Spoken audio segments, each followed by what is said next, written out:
I'm Julie Kohler, host of the White Picket Fence podcast. If you've read the opinion section of any newspaper lately, you've probably come across think pieces panicking about falling marriage rates. They make sweeping claims that getting married will make you happier, healthier, and wealthier.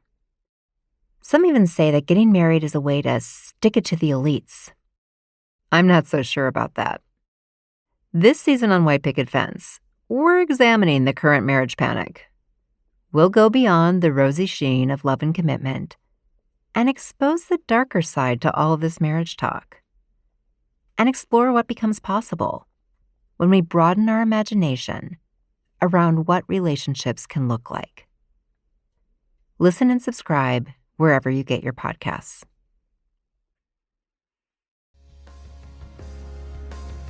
Hey everyone, it's A'shanti. Before we start today's show, I want to let you all know how much this community means to our team. We love hearing from you. If you've been listening for a long time, thank you. If you're new to the show, welcome. I've got a favor to ask of all of you. Too often, we get hate comments on Apple Podcasts. Our friends at Apple do a great job of removing the blatantly racist comments, but unfortunately, there's nothing we can do about the ratings. If you love this show, and if you believe in our mission, it would mean so much to us if you could leave us a 5-star review and positive rating on Apple Podcasts. Thanks so much, and now, here's the episode.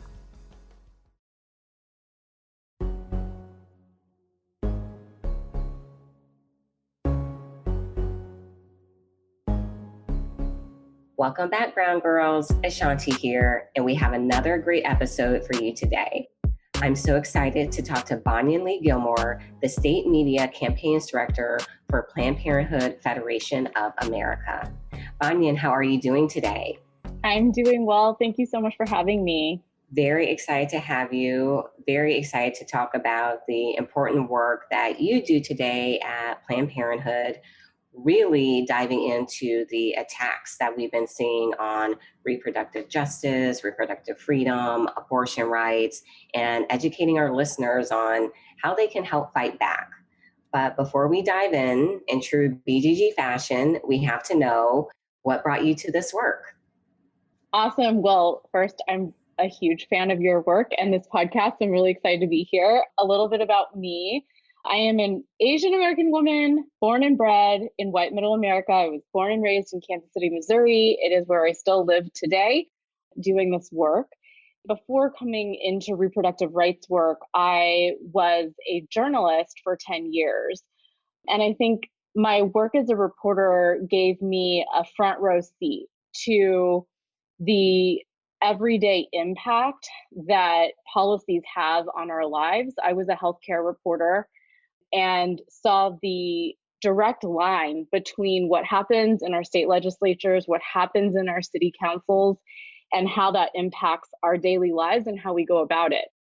And in the Midwest, that also means a very white dominant culture that sets the tone and the conversation and passes policies in that lens. And I spent 10 years covering those issues and decided to transition into media work for an advocacy organization that I have long admired and loved for the work that we do at our health centers across the country.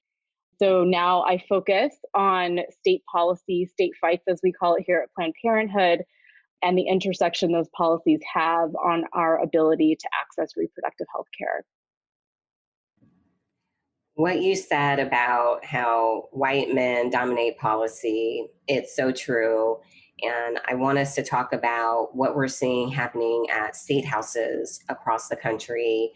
Most of our listeners know the BGG is one thing that I do, but my full-time job is I'm the president of Emerge. We focus on recruiting and training Democratic women to run for office. And we've had a huge focus on state houses and making sure that we're getting Democratic women in there. I love talking about Nevada, Colorado, New Mexico. All of those states are majority women in their state houses due to Emerge alums. And we see the impact that women have on the policies that come out. And in a lot of the state houses, though, we're unfortunately seeing policy that is not the best when it's coming to abortion access. So we're only 2 months into 2021. We're seeing these attacks on reproductive freedom in state houses. And this statistic is crazy. More than 100 bills have been introduced in state houses in the past few weeks that target abortion access. There are so many reasons why state legislators are important, but this is one of the main ones. Can you tell us about some of the things that are happening? Yeah, in fact, that number continues to grow. Today, when we're talking, that number is up to more than 180 anti-abortion bills that have been filed or are pending, and it's early February. And that's wild because I only saw that 100 number last week. Yep. So we've seen almost another 100 in the span of 1 week. Yeah, absolutely. And over 45% of those bills are some form of an abortion ban. And so, I think we're sitting at a moment where we are staring at an immense amount of opportunity and hope and change because of a new presidential administration, because of pro-reproductive healthcare majorities in Congress. Yet our state legislatures do not reflect this reality where policies are made. I believe it is 29 states right now where anti-abortion politicians hold majorities. 29 states, over half. And we are seeing a targeted attack on reproductive freedom, our ability to control our bodies and lives, because again, this is about power and control. This conversation is rooted in white supremacy and has nothing to do with the health and well-being of any person who needs access to health care. Let's be really clear about that, because that is what you will hear these politicians wax on about, right? And they'll even co-opt racial justice movements to talk about, Black babies and abortion. And it is all rooted in white supremacy. And the real question that we need to answer is who gets power and control of our bodies and our lives and our future, right? Mm-hmm. Should it be the politicians, predominantly white men, or should it be us being able to control that? And so these are the policies that are getting passed at the state level. And they're not just abortion bans. A lot of the majority of these bills are incremental restrictions that make it harder, particularly on people with low incomes, women, people of color, immigrants, to access reproductive health care, basic health care, birth control, annual exams, cancer screenings, and of course, abortion. Everything you said, so true. It's about power and control. And so many of my friends, I've been seeing them active on social media talking about what's happening in South Carolina, in Texas. Can you take our listeners just a little bit deeper into this? Like, we know abortion bans, but what are some of those little incremental changes that you talked about that they should be looking out for? And as citizens, as voters, what is the way for them to speak up and speak out against it? Yeah, that's a great question, because a lot of the most harmful bills are some of the most wonky bills. And I think they're designed that way to, in hopes that people will disengage from the conversation. If you look at what's happening in Texas right now, on top of the 18 plus anti-abortion bills that are moving through their state legislature, the governor is about to finish a 5-year effort to quote unquote defund Planned Parenthood. And what that really means is Medicaid patients who rely on Planned Parenthood for basic preventive health care, we're talking about birth control, cancer screenings, STI testing and treatment, basic health care, they will lose access if the governor continues on with this defunding effort. And in places like Texas, the threshold is already so low for the income threshold is already so low for patients to be able to be eligible for this health care. I think a single parent with one child has to make $196 or less a month to be able to be eligible to be on the Medicaid program. And this defund is looming. If it weren't for an emergency court order just last week, right now, as we speak, patients would be out of healthcare in the middle of a pandemic. But it's wonky, it's complicated, and it's years in the making. And so I think the question about what can people do to stay engaged is to pay attention, right? I think my biggest fear when the Biden administration was elected was that people were going to go back to sleep because we think that the problems are over, but actually there's so much work left to be done. You mentioned South Carolina, where there's a 6-week abortion ban moving. It is likely to be the first abortion ban of 2021 to pass. And inside of that ban, if an abortion ban isn't bad enough, I mean, this abortion ban bans abortion before most people know they're pregnant. It also has a disgusting provision in it that forces abortion providers to report rape and incest victims to law enforcement, even if it's against their will. And so what we see on top of the dismantling of access to care is a systematic shaming and stigmatizing of patients who need that care. When I read that part in the South Carolina bill, I was just like, wow, they are really going all out. And I want to tie this together for our listeners before we move on to our next question. People ask at Emerge why we focus so much on state legislatures. And yes, redistricting is a piece of it, but it's the fact that we know that if these anti-abortion politicians, anti-minimum wage politicians, just anti-women politicians, if there's enough of them in elected office to the point where if they control 2/3 of the state legislatures, they get to call a constitutional convention. And for me, that's something that I'm constantly fighting against because we know what happens then. We can actually see these things ingrained in our Constitution. And it starts with the state houses. But we know there's always challenges to these bills, and that leads it to the Supreme Court. In 2016, we knew the Supreme Court was on the ballot. In 2020, it was on the ballot again. But we do now have a Supreme Court where the majority of the justices do not believe in a woman's reproductive rights.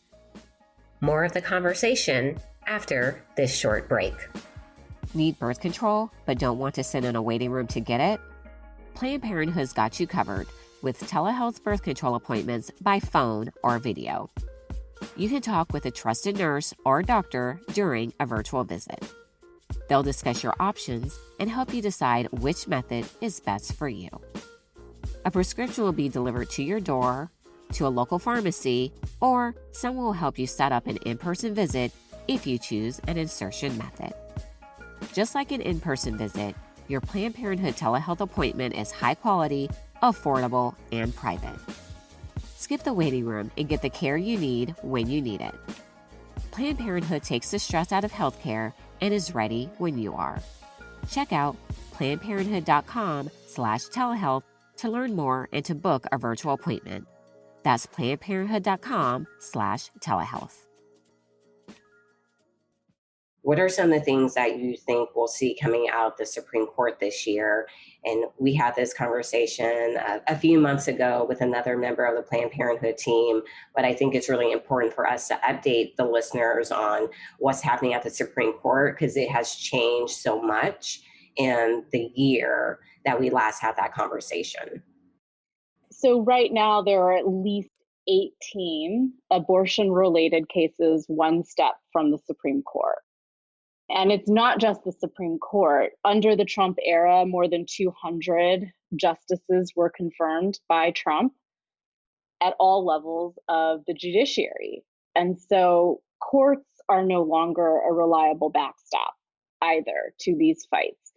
And that is the reality in which we are fighting for reproductive freedom. You know, I can never really predict what the courts are going to do, right? Like, I wish I had a crystal ball and say, you know, that things will change or that we're going to have good or bad rulings. I wish I could predict that.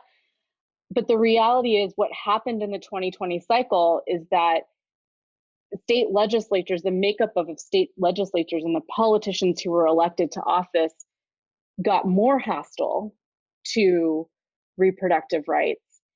And as a result, we will start to see that pipeline, right, of bad laws being enacted at the state legislative level, and those will likely go into litigation, and then they will go through a pipeline in the court system that has really been stacked by Trump judges and Trump appointees.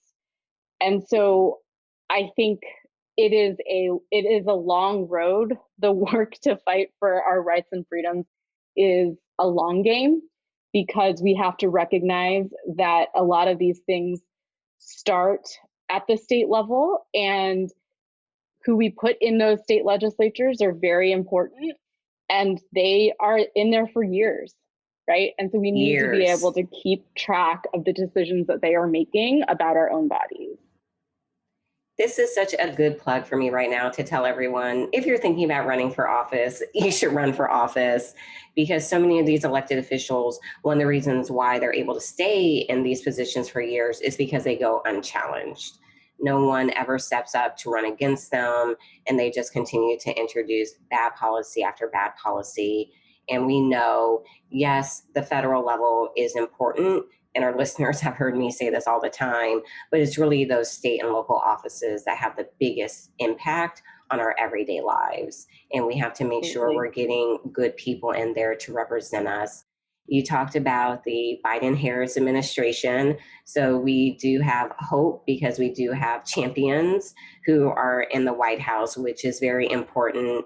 So just wanted to ask you, what are some of the things that you're hoping for, that you would like to see from the Biden-Harris administration in shaping federal policy around abortion rights?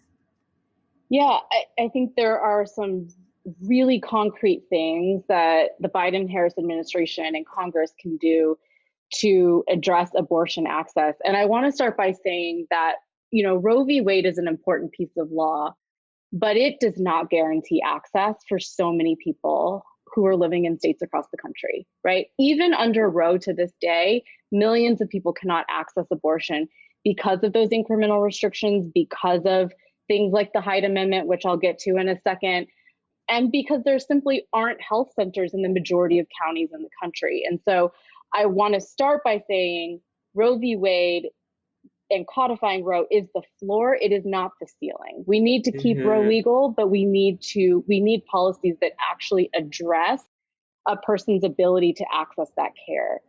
And so with that, I think there are things that the Biden administration and Congress can do. I mentioned Hyde Amendment because Hyde Amendment is inherently a racist and discriminatory piece of policy that forbids publicly funded dollars from covering abortion services.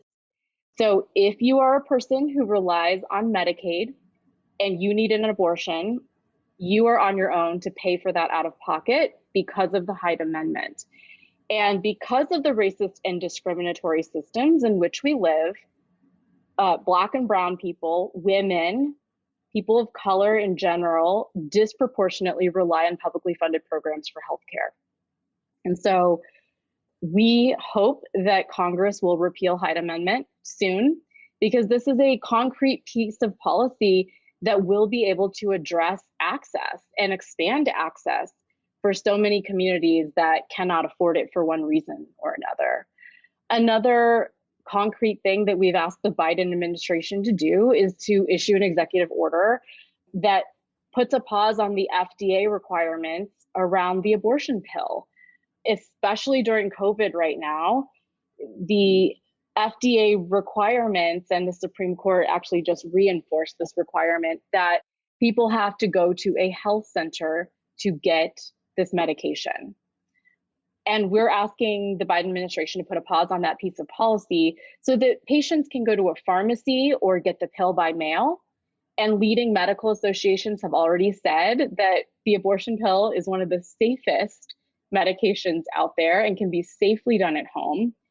And I think, this is another access issue, because I mentioned the majority of counties do not have an abortion provider. And so to require patients to try and find a health center in a pandemic, no less, to obtain the abortion pill is a major medically unnecessary restriction and hurdle for so many people. I'm just kind of speechless at what you just said.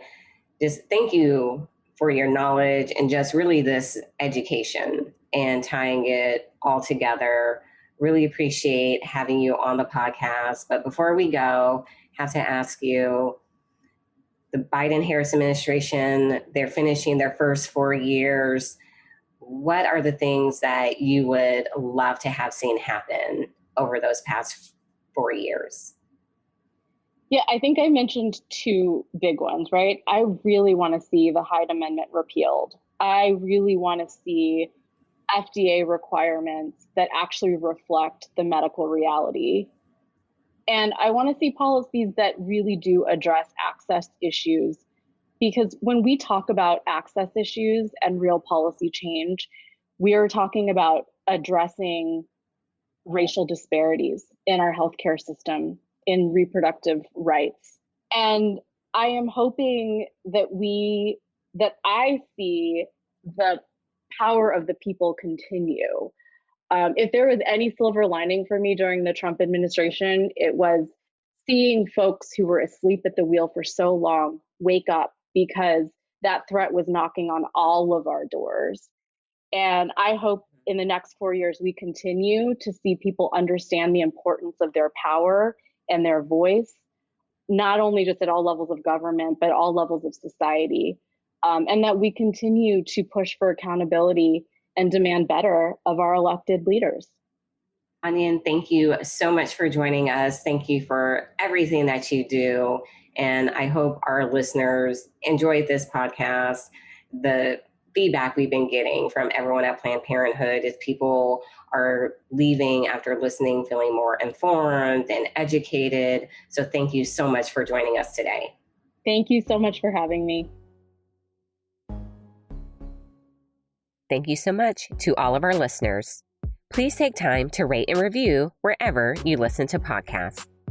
For more information on the BGG, check us out at thebgguide.com and on Facebook, Instagram, and Twitter at The BG Guide.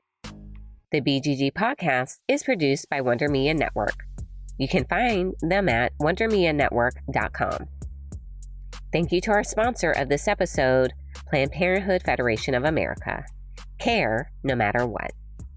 Until next time, Brown Girls.